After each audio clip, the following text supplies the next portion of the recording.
In this video, I'm going to demonstrate and explain the process of finding products for eBay dropshipping. And in doing this, I am actually going to use a Google Sheet system that I created to assist in this process. But right now, I want to focus on the actual process of eBay dropshipping product research. And first of all, we need to start off with the three main types of searches that we can conduct. Now, this is for really for any marketplace, but we are talking about eBay right now. And the first type of search is a category search, which can be very general to more specific. So a very general search, for instance, would be if I searched for the term furniture, which is a very general category. And then a more specific category search would be if I were to look at this furniture, see the different types of products, and then search for one of these more specific categories, such as a dresser drawer. Okay, so if I were to then type in dresser drawer, that would be a more specific category search. All right, so that is the first type of search. The second is a brand only search, and this kind of search is going to be good if you're trying to get a specific supplier. All right, so the brand search is going to be more specific, and it's going to get you in contact with a specific supplier. For instance, if you were to search for mainstays on eBay, this will give you a list of mainstays products. Now, mainstays is a private brand of Walmart.com. And so by searching for these mainstays products, it's going to help you get to that specific supplier, which is Walmart, to find products from Walmart specifically. So that is the purpose of the brand only search. However, a third type of search, which is the most specific search we can do, is a brand and a category combined. So for instance, if I want to find side tables that are sold at Walmart, I might specifically look for mainstays side tables. And that would specifically pull up side tables of this mainstays brand, which means they're going to be sold at Walmart. So that's going to be great if I'm drop shipping from Walmart. So these are really the three main types of searches. So we need to think about what type of search we need for what we're trying to do or what we're trying to find at that moment. Now, there is a process that I'm going to do. There are 5 major steps of the process, of the product reverse search process. And I do use a Google Sheet to help automate some of this process, or semi-automate the process. And the first thing is I'm going to actually search eBay for products, which I'm going to do myself manually. Then, number 2, I'm going to scrape the product's data. And I'm actually going to use the Google Sheet to scrape that product's data into the Google Sheet directly, which you'll see in a moment. Number 3, I'm going to find the potential supplier sources. And with the Google Sheet, I'm going to use AutoSourcing, which is going to automatically do that search, which you would normally do a Google search to do this, and it will automatically do that search and find some potential product sources. Step 4 is, now that you have the sources, once you have those sources, then you're going to want to get the actual prices of the products at those suppliers. You're going to need the prices. You will have the price of the products at eBay, but you're going to want to get the price of those products at the supplier prices of those products. And then the 5th and last step will be to determine the potential profit. You don't necessarily at this stage have to determine the exact profit, but you want to see that there's a good price difference between the supplier and the price that the products are selling for on eBay. All right, so this is the main concept behind everything that we're going to do in the outline of the process. So now it's to go ahead and go on eBay and initiate this process. So now I will begin the product reverse search process. The first step of that process is to search eBay for products. Now, for this, I've decided to go with the most general search, which is a category search. Now, first of all, I'm going to use a very general term of furniture, and I'd like to explain why would you do such a general search for products. And the reason is, for one, you can get a lot of different product ideas this way. So by searching furniture, it's going to give me a variety of results, a variety of different types of furniture, which can give me more of a variety of ideas. Also, in this process, I may find more of a variety of different suppliers as well. So this is why sometimes I do like to do a general category search. Now, I am going to use filters to help narrow down results. For drop shipping, buy it now makes perfect sense, because usually drop shippers are not going to use the auction option. So we'll use buy it now, and for the condition, we will select new, because the idea here is that we're trying to find products that are already being drop shipped by other sellers. And for shipping, you don't necessarily have to do a filter, but this is just taking a moment here to open. Okay, so I'll just leave that alone. Come back, let's see, okay. And then I'll select free shipping. You don't necessarily have to, but a lot of drop shippers may offer free shipping on products since they're not actually shipping the products themselves. And then there's the sold items. It's a good idea to narrow my results to products that actually sold on eBay. And because the category search is so general, I will have a very large number of results, and that's fine. I'm just trying to get some results. I don't need every product on eBay. Now I am scrolling down to the bottom to show you that you can control the number of items that display on a page. So where it says items per page, you will select the number of items for the page. Right now it is on 120. It is on 60 rather, but you can change it to 120 or 240. I will go ahead and use, let's see, actually I'll use 120 for this video. Now you can go ahead and use 240, but I am using 120 for the sake of time. It will make the whole process a bit faster. Now, you will see the URL, and the URL, it's important to note, includes all of this, includes all the filtering that we just did is included in the URL of these product results. eBay is going to show you these dates sold, but they're not always the actual date the product sold. A lot of times they are an end date. So now that I have my product results, I will simply select the URL by clicking in the upper address bar.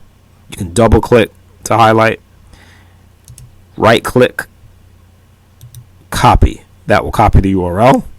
And what I will do is take this URL over to my eBay scraper and AutoSourcer, and I will click inside this box where it says paste the URL of the eBay product page. So make sure you're in this box, right click, and then paste the URL inside this box.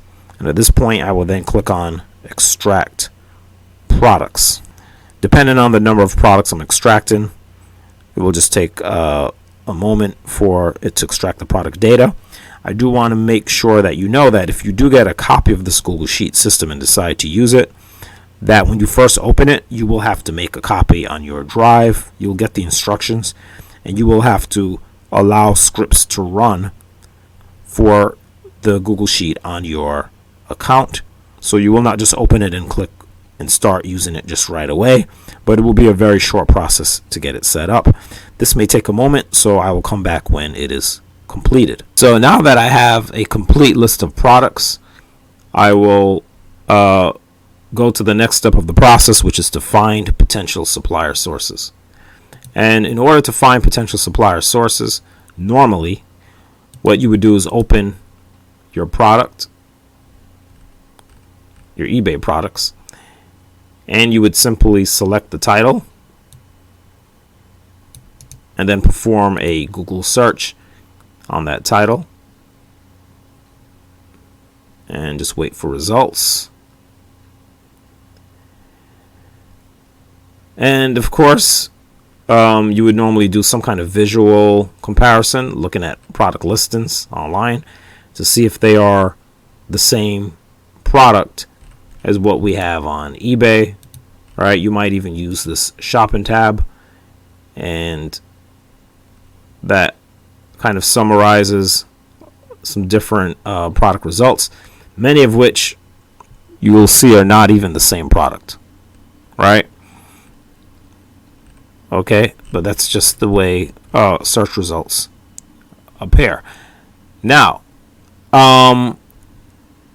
so what I've done is I've automated that process with the Google Sheet. All right, but we need to understand the settings. Okay, there are 3 main settings that I created here, and there's also a list of suppliers as well, which you can modify. So the way this works is when you hit source products, it will search these product titles just as I did with this product, and it will find, or it will receive all of these different product links. Okay, it's going to get a whole bunch of links sent to it. But which of those links are suppliers? It's a computer. It has no idea. Okay, so as a human being, you look at this and you say, oh, that's Staples. That's a supplier. Okay, that's Sam's Club. That's a supplier. The computer doesn't know that. So this list of suppliers is like the memory of the different database of possible suppliers. Okay, so for one, if there's any supplier that you may want to potentially find sources for, you have to make sure they're on the list. You can use Control F. For instance, if you're looking for Amazon, you make sure Amazon is on the list, and here it is. Amazon.com is on the list of suppliers. Okay, if you want to use Walmart, you look for Walmart. You make sure Walmart is on. We see Walmart is on the list. Now, I already have over 3,000 on the list, which I scraped from cashback sites. So the major ones are definitely covered here. But if you have something more obscure, you might want to check to see if they're on the list. All right. Now, for targeted search, it means that you may not want to use this list of suppliers, but it means you have your own particular suppliers that you are looking for. So if you do a targeted search, you're going to put specifically that you're looking for those suppliers, and then you will add those suppliers to the list, and it will only look for products from those suppliers, and you can create your list: Amazon, Walmart, and that would be a targeted search, looking only for those suppliers. So then you would change this to yes, and as I said, you'd have your list of targeted suppliers here. Now, I'm not doing a targeted search, so I will keep this on no. And the other thing is the max sources. The max sources is the maximum number of sources that it can return per product. Now, the Google Sheet is designed with 10. Okay, 10 potential, 10 max, 10 columns, which is already a lot. You don't have to use all 10 columns. You can say, I'll just take the first 5 sources. Generally, the initial sources are the better ones, or the most likely sources to match. And so you don't necessarily need to get 10 sources per product. And then we have the minimum match accuracy. This one, this is a little more complicated to understand, but it's really not very complicated. What minimum match accuracy means is that the match accuracy means that we're taking the title from eBay or from your marketplace, and we're comparing it to these URLs. So if I were to open any of these product links, all right, there's a certain when you get to the actual site, there's a URL up here, and what it does is you'll notice that the URL has words in it. So the match accuracy means it's comparing this title, the eBay title, it's comparing that to the URL, right, which has words in it as well, to see how close they are, how many words they have in common. So it's a kind of loose calculation of how well products match, but it's not the full thing because it is not visual. All right, you don't want to put this number too high, because if you put it too high, it's going to weed out things that actually do match that may not, where the titles might not be, as well matched, but they're still a match, but then they get weeded out. And then you don't always want to put it too low, because then it's going to give you too many products that are not matching. So you have to kind of find a balance. Because this was a very general search on eBay of the term furniture, it was very general. I'm going to be more strict with the match accuracy and make it 50%, because it's going to be very easy to find things that do not match when you do a very general search. Okay, there are going to be a lot of things that don't match, so I want to force it only to find things that have at least half of their words in common.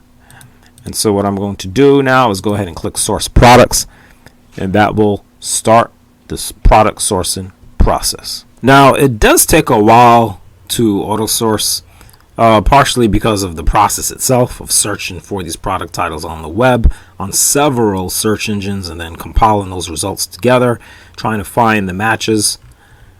But the other thing is also I did add some delay in here as well, because Google Sheets only allows you to do a certain number of these web calls, these fetch app calls per day on a standard Google account. And so that helps you not to go over too quickly.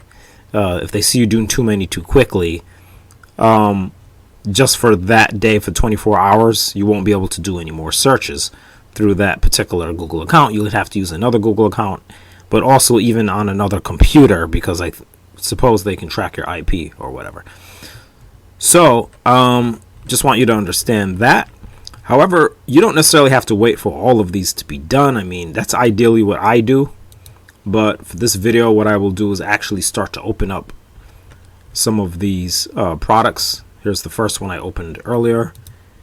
And I'll start to look at some of the potential matches that the system is finding. Let me actually close the two manual things I had done over there. And you can see this product at Walmart and see if it's the same as the product on eBay. And it does not appear to be the same. And keep in mind, you're not always going to find a retail source of every product, but you will definitely find retail sources of some of these products at least, but not necessarily all of the products will have a retail source that you will find. Okay, and we saw that even in the manual search. I noticed that that first product did not seem to have any retail sources, at least not right away. I'd have to look deeper to see if there's any. Look at this product, which, where's the listing? Is not really there. Okay. Let's look at this eBay product, and really I should also pay attention to the number of times products sold. That might be another thing. That's a good idea to look at. I'm just kind of going in order of the product listings. I'm not really looking at the details. I'm just going in order. And here's a hanging floating shelf. Remember, this was a very general search, so we're going to get quite the variety of products here. And then we can check the sources again, see if they're the same. Okay, so these do look like the same product. And the great thing about eBay, if you even just find a product that is similar to the product that's sold on eBay, that is still a good thing, because on eBay you can easily create an original listing, right? You create your own original listings. So, but I believe these actually appear to be the same product. It is out of stock, however. But we do see that these products are either the same or very similar. And I'd say they're the same. And that's just off of visual inspection. You can look at the details as well. And that's an eBay product found at Walmart. Okay, I'm going to close those, go back. Take a look at the next eBay product listing, which this listing was ended, and eBay's slow to load right now. Okay, I see. Whoops. And there are more details on products below, so you can always there's more details on the product below, so you can always use those details against the sources. And the sources oftentimes have images on the preview.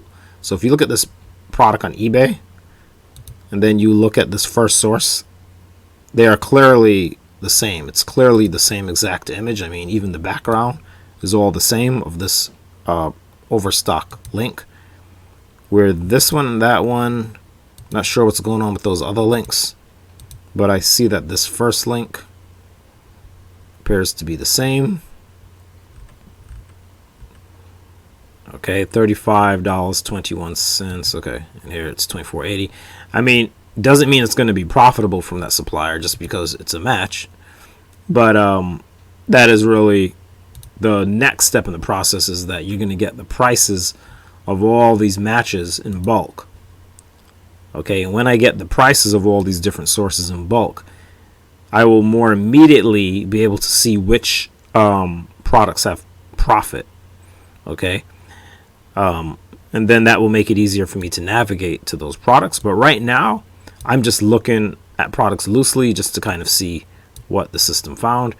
And what I'll do is I'll come back later after it has found more sources. In fact, I'll come back after it is finished sourcing all of these products. So that way I can move on to the next process, the next part of the process, which is going to be to get the supplier prices.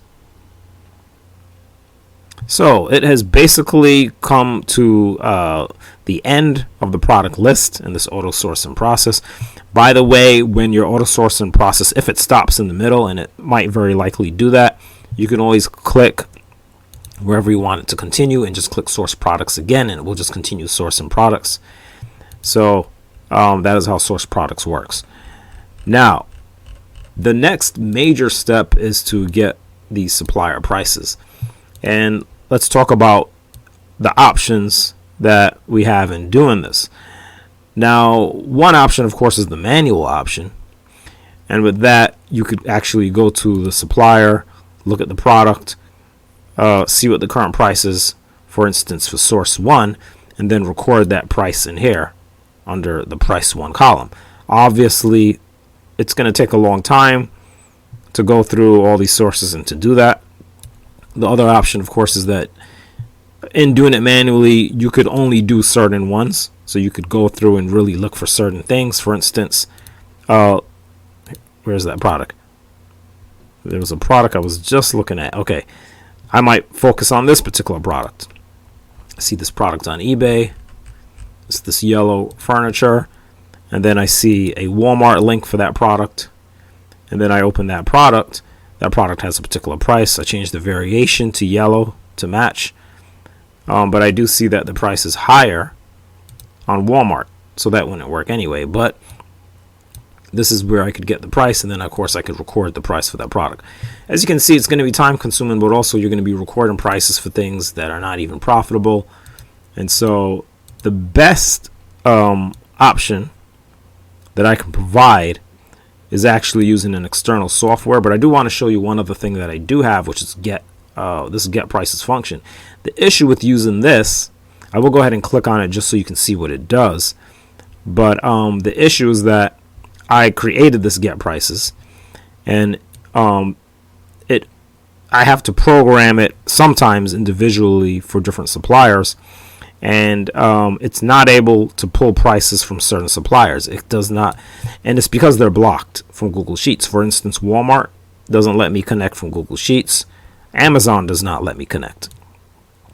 Okay, with those two, I would have to use their API services, and so it's not able to get the prices from those two suppliers automatically. And of course, those are two suppliers that a lot of people use for eBay drop shipping, right? So that is the issue with the get prices.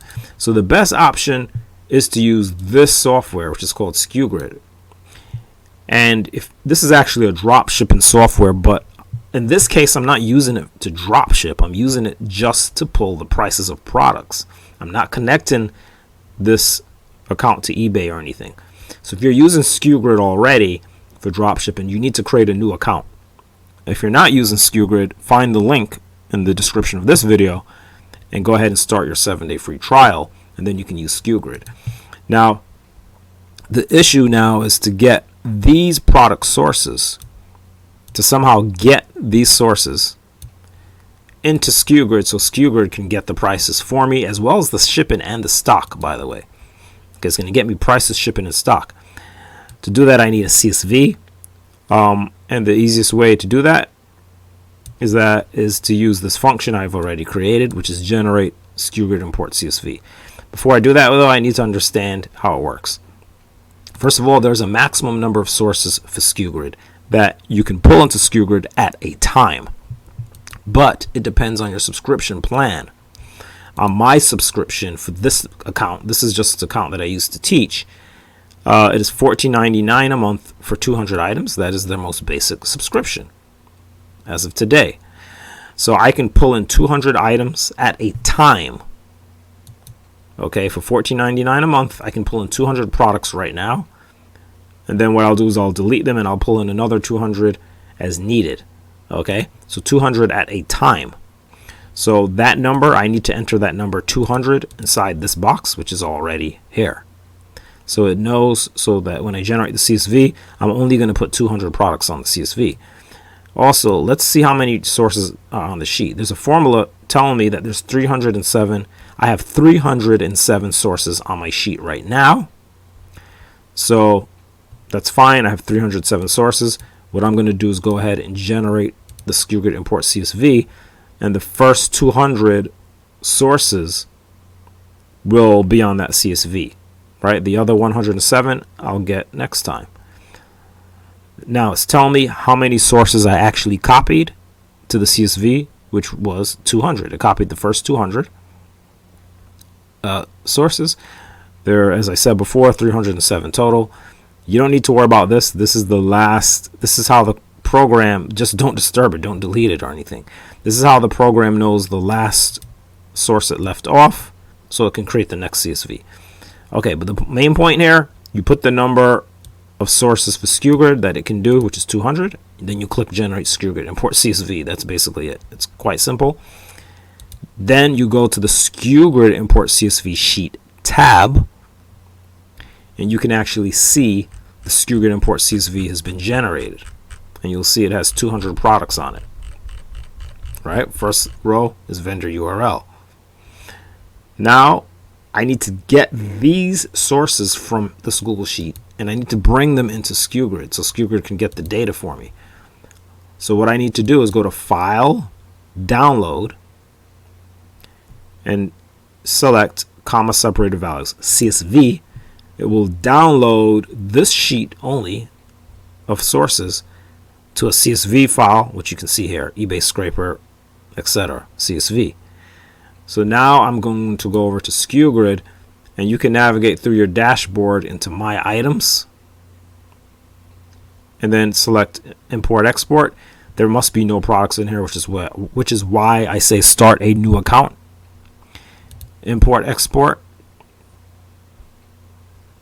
import CSV,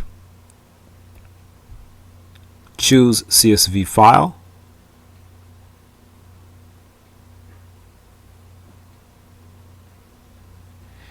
should be in my downloads folder. Just give it a moment. Okay, this is today's download. I'm only concerned with today's downloads. So here's the download, and I'm going to open it. And now it will bring the products into SkuGrid. Now, depending on the number of products, of course, that will determine how long it takes for SkuGrid to pull the data and pull the product data. But it does not take long. It does not take long to do this, especially considering the number of products. I feel like SkuGrid does not take long to do this. Now, it's possible it might freeze or something like that. That could happen, but it doesn't mean that it's not doing the work. If it freezes, that's really just the front side of the program that you're seeing get frozen, but the process of pulling the product data is still happening. So if that happens, just close this and then reopen SkuGrid. So I closed it and I reopened SkuGrid, and the products are here.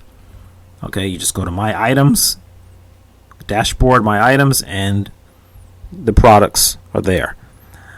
All right, now notice you'll see product titles. You'll see these are actually links with the supplier name, the price of the products, the shipping and handling charge, in stock or out of stock, green for in stock, red for out of stock. All right, it even gives you dispatch time and things like that. So it has pulled all of this data for the products, okay, which is great. These are all the different products that supplier sources that were found with the AutoSourcer. So now the thing is, I need to get the data from SkuGrid, this product data, and I need to get that data into here. Okay, I need to get that data back in here. Right? I need to get that data here. So how am I going to get that data here? Well, what I have to do, first of all, is download it from SkuGrid. Okay, the Google Sheet does not connect to SkuGrid and just pull data.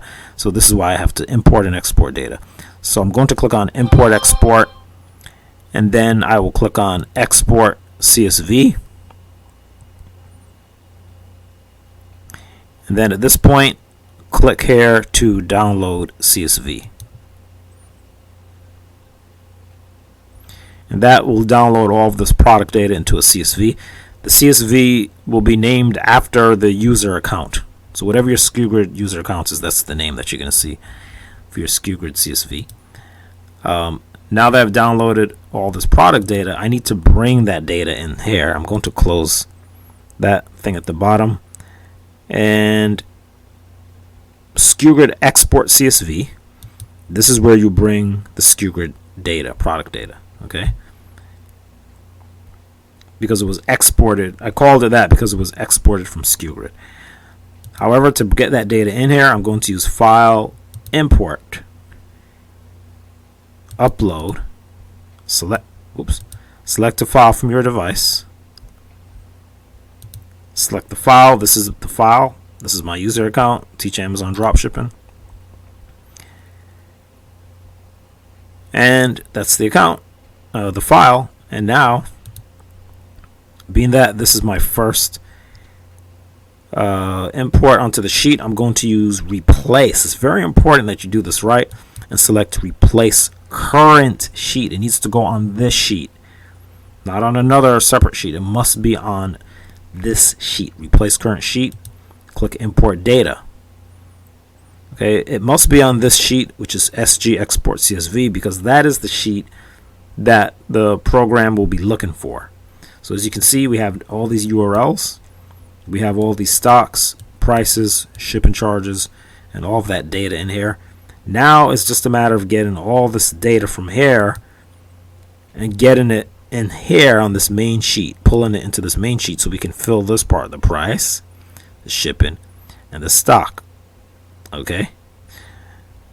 Again, I've created a function to do that already. You don't have to worry about that. All you have to do is click on Get SkuGrid Data, and it will enter the Excel formulas for you that are needed to pull that data from this sheet, the SkuGrid Export CSV sheet, and to pull that data back into the eBay Scraper AutoSourcer sheet. Okay, it's going to create those formulas for you. So, okay. Now, I do find that sometimes I have to click this twice. I'm not sure why that is. So sometimes I have to click Get SkuGrid Data a second time. And there's a little delay before it puts in the formulas. But oftentimes it's Google that's creating the delay. You see Google, if you look up here, is calculating. See, it says calculating formulas. So right now Google is having a little slowdown. And you can also see my buttons have gone out of whack. As far as that, that can't really be helped. I mean, those are Google issues. Those are just Google issues. On Excel, buttons never move this way. But in Google, they do. So what you're going to do is just refresh the page when these kind of things happen. And they do happen. I mean, it's not, you know. Google Sheets is not perfect. You know, it does have some little bugs and things that do happen. And let's see what the result of that screen refresh was. Hopefully a good result. Okay, those buttons are still kind of out of place. Okay, now I'm going to click the Get SkuGrid Data again. And now I've got my prices. Now, one thing I want you to remember is that we did not actually get all of the price data yet. So the first upload that I did was only for, if I can find, okay, remember there are 307 sources on the sheet, and I only copied 200 of them. The total number of sources copied was 200 to that first CSV. So I still have another 107 sources where I did not pull the data, and it even tells you here percent sources copied, 65.1%. I did not copy all of them yet. So we do have to go ahead and get more data for those sources, and that way we can compare more products. Okay, so that is something that I'm going to do in the next step, is to go ahead and show how we are going to do a second CSV upload and bring in the rest of the data into the sheet. Since I have not imported all of my sources as yet into SkuGrid, what I'm going to do is actually clear the SkuGrid import that I have on the sheet right now. Okay, so I'm going to remove this one by clicking Clear SkuGrid Import. However, do not click Clear SkuGrid Export, because then you will be erasing the product data that we brought in for the first 200 products. And so we don't want to lose this data, because if I delete this data, then it will remove the price data that I have so far. So right now, all I want to do is get another CSV. So I will go ahead and click Generate SG Import CSV, and what it will do is it will go ahead, which we'll see over here on SG Import CSV, it will go ahead and create another CSV, and as you can see, there are 107 products. It goes up to row 108, right? So we have 107 products. These are the remaining 107 products. So what I will do is go ahead and download these by going to File and Download to CSV, just as I did with the first one. So I'm going to, since I already demonstrated that process, I'll be faster this time. But when I go to SkuGrid, there's one issue is that I already have products in SkuGrid. I don't need these because these are not connected to anything. I already downloaded the data for these. So I'm going to delete them by going to Batch Options, Removing Items, and then Delete All Items. And then I'll click OK. And that will delete the 200 products that are currently in SkuGrid. And now what I need to do is to take this data that I just downloaded of the next 107 products, and I need to bring that in. So I will click Import, Export, Import CSV, choose CSV file, just as I did before. And I'm just looking at today's. I don't need all this. Wow, so much. Okay, and today's download, the second one I just did at 5:25 p.m. I'm going to select that and then click Open. And I will go ahead and open the products into SkuGrid, and then I will have to wait for SkuGrid to get the product data, which I will then export and put back into the system. So once that's done, I'll come back and show you what to do. So at this point, I do have all of those product sources that I just uploaded in here, and they have pulled up the product data. So I will just go ahead and export this. I will click on Export CSV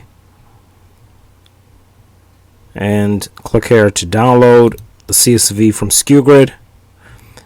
There's the file, and I will go back over to the system and go to SkuGrid Export CSV. Now remember that I already did the first 200 products, So now I'm going to add the remaining 107 products data, but I don't want to replace this data. So what I'm going to do is the same process of file, import. It's the same process. Upload, select a file from your device, and I will find the file that I just downloaded, the rest of the product data that I need, which is this file up top, and I will click open. It will upload it, and the difference here is that I'm not going to replace the current sheet because I don't want to remove the data. I'm going to rather use this option, append to current sheet. Append to current sheet means add the data onto the end of the data. And then I will click on import data. So now what I have is I have two sets of SkuGrid data. I have the first 200 products that I first added. And I also, and I'm not sure that was actually 200. I think it was actually not 200. It was 170, I think, products. And now I've added the other 107. Right, they're 307 products. I don't remember the exact numbers, but this should be all of the products at this point. So now I have all of the product data, hopefully for all of my sources. And what I want to see is if the price data, I really need to focus on the price data. And I want to see if the rest of these results have been pulled in. Some of these actually did not have sources at the bottom, I believe. So I don't have any data for these. But we see that the other sources data did come in towards the bottom. And that's because when you press Get SkuGrid Data, when I pressed that button earlier in the process, it actually populates the whole sheet with the formulas. So once I add the data onto the SkuGrid export CSV, the formula will immediately pull in from the sources that are here, as long as the data is on the SkuGrid export CSV sheet. At this point, it's pretty much complete. However, there is another option that I really think is useful that I want you to know, which is that you can generate a products list. And what that means, well, actually, it's just best if I show you. I will just go ahead and click on generate product list, and then I will explain afterwards. And what actually, we can actually look at the product list being generated and what it is doing. And I need to remove the filter, so I'm going to select row 1, data. I need to remove that filter for now. And what it is doing is actually copying product data, one source at a time, or rather one eBay product at a time. Well, one source at a time is actually the right way to say it.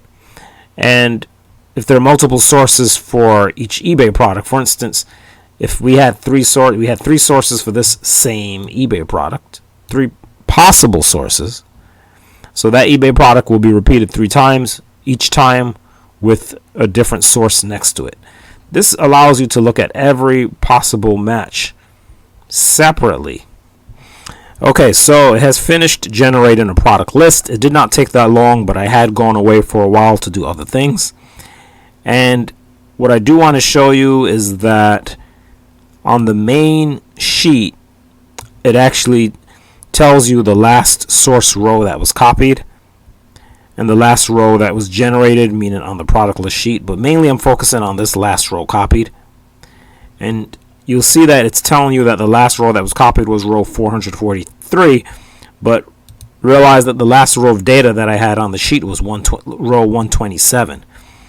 And that's because it continues to copy just blindly. It doesn't matter what's on the sheet. It will just continue for as long as it can until eventually it just stops on its own. Now, if it stops too early, I don't have a very large number of products, but if you had, like, say 1,000 products, you would have to restart this generate product list process, and then it would continue generating the list from whatever row it left off at, and that is why it writes down the row here for you. It's for you, but it's also for the program itself, so the program can read it and see where it last left off. Okay. Now let's talk about the product list now that it is complete and how you're going to use this list. Now I did just add also correct the formulas here, and really I added something, not so much corrected, which I'll talk about in a moment. But the first thing we need to do is make sure that the sheet is set up nicely for the product list. First thing, which I've already done, is to freeze the first row. And you freeze the first row so that when you scroll down, the first row doesn't move. And to do that, you use View, Freeze, one row, and that will freeze it. To turn it off, View, Freeze, no rows. And then, see, this is what happens when you don't freeze the first row, right? You lose that heading row. You don't see it as you scroll down. So View, Freeze, one row is what you want to use. The second thing that is really super important is to highlight this row and add a filter. Okay, so click on the number 1 over here for row 1. Data, create a filter. The filter is very important because with the filter on, what we will do is remove certain things. For instance, look at this second source, Walmart source, and notice that the unit price is 0. This is not a mistake from SkuGrid. Let me show you why it says 0. When you open the source, there's no product there. Walmart has removed it. So when that source was added to SkuGrid, there was no price to read. So SkuGrid gave you a price of 0. Okay. So anytime you put a source into a program like SkuGrid and you're just getting 0, it's a good chance there's no product there. So we don't want to waste time with products that have where there's no product. Okay. So what I'm going to do is set the unit price filter. For the unit price filter, I'm going to select it, and I'm going to remove all zeros by unchecking the check mark next to 0. Uncheck the 0. You can also uncheck blanks if you want, which are really just blank rows, so you don't really have to do that, but you can. And the other thing you would want to uncheck, which is probably all the way at the bottom, is our dashes, such as this, where nothing came out. Okay, where no price came out at all. So I'll just uncheck the dashes. I mean, if you don't have the data, then you won't really be able to do a calculation with that row. So then I'll click OK. Now we only have rows with a unit price. Okay, so that's really important.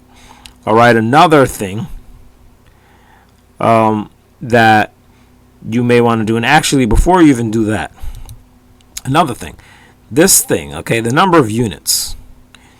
This is here because I realized that you may have a 2-pack.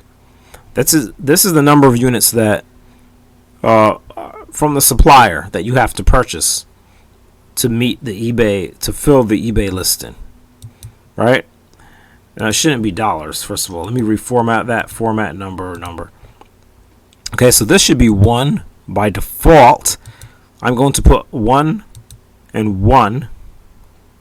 Okay, and I'll just make all of these 1. And then what I'll do is I'll highlight these two, double click.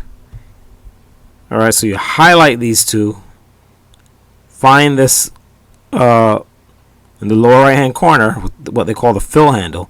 You double click on it, and then it fills in all the way to the bottom. Wherever there are numbers, so that by default we're taking unit price 1 unit by the unit price, and that's how much the product costs. Okay, so it can calculate the cost of the product. However, another thing we want to look at, and I'll get back to the cost and all that, is the stock. So although it's okay to look at products that are out of stock with a stock of 0, that's fine. They could be useful to you down the line. But if you're looking for things that are in stock right now, then you want to remove the 0. Click OK. This means in stock when it has a number 1 from SkuGrid, and 0 means out of stock. Remember, all of this data came from SkuGrid. Okay, all the price, the shipping, and the stock data, these 3 columns, these are from SkuGrid. Remember that, okay? Now, they've been copied over here from the main sheet, so they're no longer connected to your SkuGrid data sheet over here. Okay, so keep that in mind. This product list sheet is totally separate and by itself, separate from your original sheet. Okay, so that's an important thing to note. And so now you have your separate sheet. Now, so what we have here is include shipping or not include shipping. Okay, meaning should we include shipping in the total cost or not include it? It's either true or false. Now here the shipping is 0, so it won't matter. But take for instance this product which has shipping on it, right? Now by default it's just going to say it's nothing, right? There's nothing here, so it's not going to include the shipping. But if you set this to true, then it will add the shipping. Okay, so now it's adding the shipping together with the unit price. If you set it to false, then it won't include the shipping. Okay, but if there's nothing here, if it's just blank, then it doesn't do anything. Okay, but if you want, now you don't have to do those individually. The idea here is that I'm actually going to delete this one. Let's say that you expect to include shipping on all of these products. Well, then what you can do is select true at the top, double click. Okay, double click is really, this fill handle is really important in Excel and Google Sheets. This is how you're going to automatically fill down. So you just put the mouse pointer here, double click, and fill in all of these with that same data of true. So we'll go ahead and include the shipping for all of these products. That will give me the total cost, the units multiplied by the unit price, plus the shipping, gives you the total cost. Okay. Then we have the price ratio, which is the eBay price compared to the supplier price. And what we can do with this, remember, we want the price ratio to be large. We want the eBay price to be a lot larger than the supplier. So what we can do is price ratio sort Z to A, and that will put the best largest ratios at the top. Okay, reverse sort. Okay, sort in reverse order, greatest numbers first. Okay, so now that you've got it set up this way, now you're really ready to do some work. And by the way, you can do this here inside this sheet, inside the system, but what you can also do is right click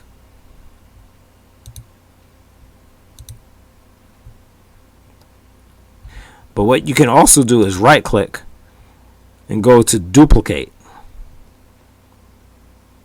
Rather, sorry, not duplicate. Right click and go to copy to new spreadsheet. And then open that spreadsheet. So now you have this, just the products list, which remember, it's separate. The products list is separate from the original. It doesn't depend on the original system.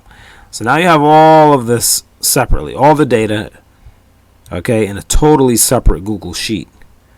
And then you can name it, and it could be furniture, eBay dropshipping or something, right? Dropshipping products. Okay, and you can put more details like the date and things like that, right? And so now you have this file. So actually you can work with this file. You don't have to work here on the original sheet. That way you can actually clear out this whole sheet. You can do a total system reset, get rid of all of the data on this whole system, okay, and start doing another process. Meanwhile, you can start working with these products in a separate sheet. Okay, I'm going to refresh this because those buttons are really just all over the place. That can't really be helped. It's what Google does. So I'm going to actually work from this separate file. Let's take a look at some things. So now that I've been able to produce this product list of all of these eBay listings and all of these different sources, and the price data, shipping, stock, and even calculations on the price ratio. And I've filtered the data and I've sorted the data in a way that gives me the best chance of finding what I'm looking for, which are profitable products. So anyway, that is basically the whole process. This was a whole process using this eBay scraper and AutoSourcer to do this product reverse search process, searching eBay for products, scraping products data, finding potential supplier sources of those products, getting the supplier prices, and I should have said prices, shipping, and stock data, all of this, that data that we need, but mainly the prices to help us determine which products are potentially profitable. And that is the whole process that you will do to do that.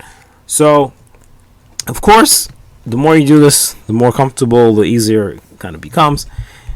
It is a lot.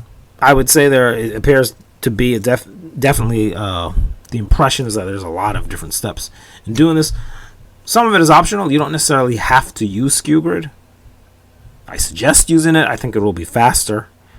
But if you want to do things manually, you can do that too. And it depends on the pace that you're trying to achieve, how many products you're trying to find, and how quickly you're trying to find them, whether or not, this will be a suitable process for you. Okay, so it just really all depends. But if you do want to try it out and use it, I have a link in the description of this video. You can definitely get a copy of this Google Sheet. And then I do regular updates on these. Regular doesn't mean every week. It just depends. It's as needed. So right now, this Google Sheet works, for instance, with the US, eBay US and eBay UK. Will it ever work with some other marketplace? Sure, that's possible. That could be a future update, for instance. So, with time, there are usually going to be more updates. I might want to pull some more product data here. Perhaps I might want to pull some other piece of data I hadn't thought of. Things like that. So you will receive those updates in the future as well when you get a copy of the system. So basically, that is the process. And if you have any comments, questions, or suggestions about this, or in general, you can find my contact information as well. Do allow time for response, because at times, depending on how busy I am personally, as well as the number of emails, it can sometimes take a while as just an individual answering these emails. But you can contact me directly, preferably email, or also Facebook is another method as well. And you can also leave comments below on the video itself, and do find links also for SkuGrid if you want to try this on the 7-day free trial first. If you want to try this on the 7-day free trial first to see how it works out for you, that's actually a good idea. See how it works with the use with the scraper system, and then if you want, you can decide to stick with that or not. And that's basically it. I hope this process is helpful to you in finding products for eBay dropshipping. And I'm Mr. Mark. Look forward to either hearing from you or just seeing you around on the channel.